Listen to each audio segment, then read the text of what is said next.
President Muhammadu Buhari has directed the armed forces and order security and intelligence services to ensure that the Christmas and New Year festivities are peacefully celebrated across the country. He gave the directive at an emergency meeting of the National Security Council. State House correspondent Adamu Sambo reports. Service chiefs led by the Chief of Defense Staff, General Lucky Irabo, arrived at the State House for what the presidency described as emergency meeting of the National Security Council. The meeting is coming barely 24 hours after the president returned from the Northeast Theater of Operations, where the armed forces of Nigeria are mercilessly smoking out the remnants of Boko Haram and other criminal elements. At this meeting, members critically analyzed the security situation in all parts of the country, existing gaps in the various military operations, and strategize on the best way forward, especially as the year draws to an end. The Council has mandated us to assure Nigerians of their safety, of their security, and enduring peace for the period of the festivities. All measures for safety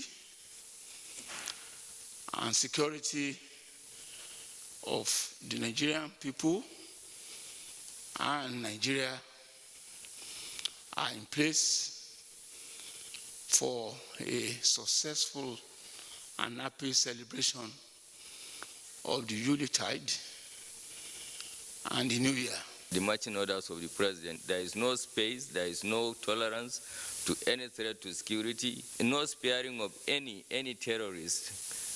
And there must be an intelligence gathering, there must be proactive prevention of crime, and there must be checkmating of all those that are involved in criminal activities, whether it be terrorism, banditry, or armed robbery, or whatever. And that is what we are trying to do to the best of our knowledge and ability.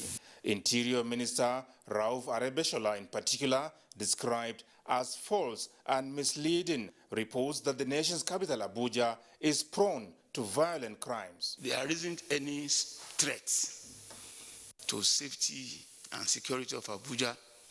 Abuja is secure and very, very safe. Meanwhile, President Muhammadu Buhari has granted audience to Governor Abdullahi Umar Ganduje of Kano State.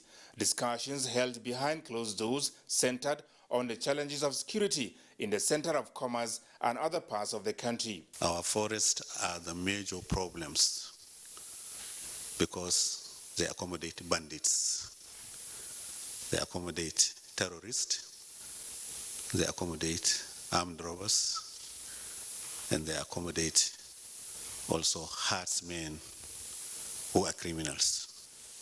But we believe Mr. President is doing his best with the other stakeholders in order to curtail the situation. But we need the helping hands of almost everybody, especially governors and chairmen of local governments. The governor told the president that a number of measures have been taken in Kano State towards making the Falgore forest uninhabitable by the criminal elements. From the State House, Adamu Sambo, NTA News.